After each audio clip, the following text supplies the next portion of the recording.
Kung ikaw ay nangangarap pero napapagod na, manatili ka rito, mananalangin tayo. Aming mapagmahal na Ama sa langit, lumalapit po kami sa iyo ngayon na may pusong naghahanap ng lakas, pag-asa at kaaliwan.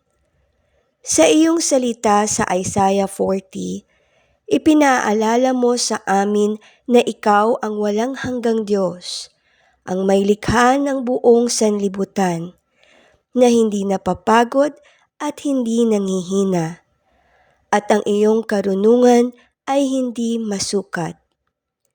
Panginoon, inihaharap po namin sa iyo ang kabataang may pangarap na makatapos ng pag-aaral.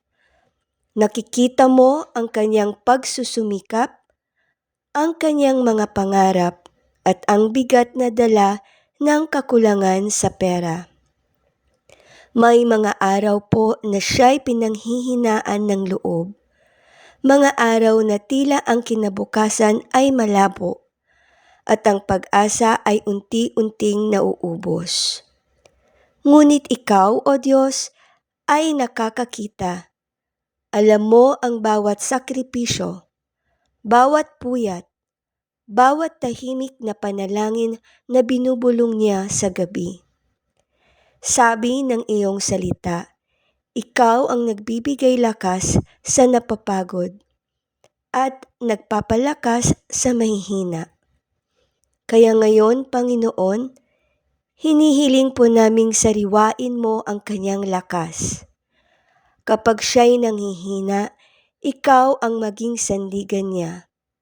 Kapag siya'y nabibigatan, ikaw ang maging kapayapaan niya.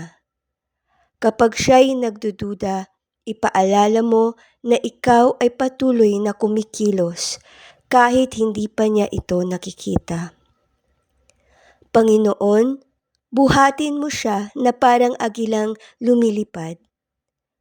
Tulungan mo siyang tumakbo at hindi mapagod, lumakad at hindi manghina.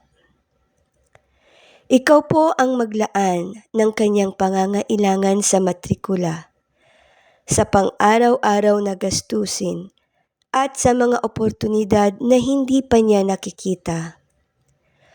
Turuan mo siyang magtiwala sa iyong panahon. Ipaalala mo na ang paghihintay ay hindi pagtanggi, kundi paghahanda para sa mas mabuting plano. Kapag siya'y nag-iisa, aliwin mo siya. Kapag siya'y nawawalan ng pag-asa, ipaalala mo na ang kanyang kinabukasan ay hindi hinuhubog ng kakulangan, kundi hawak mo sa iyong mga kamay. Panginoon, punuin mo siya ng iyong kapayapaan. Tahimik mo pong alisin ang kanyang mga takot. Ibalik mo ang kanyang tapang at pananalig. Inilalagak po namin sa iyo ang kanyang mga pangarap. Inilalagak po namin sa iyo ang kanyang kinabukasan. At kami nagtitiwala sa iyong pangako na ang mga umaasa sa Panginoon ay muling magkakaroon ng lakas. Sa pangalan ni Jesus, Amen. Salamat sa pakikinig at pananalangin kasama namin. Kung nais mong bumalik para sa susunod na panalangin, narito lang ang Pinoy Overcomer. Pagpalain ka ng Diyos.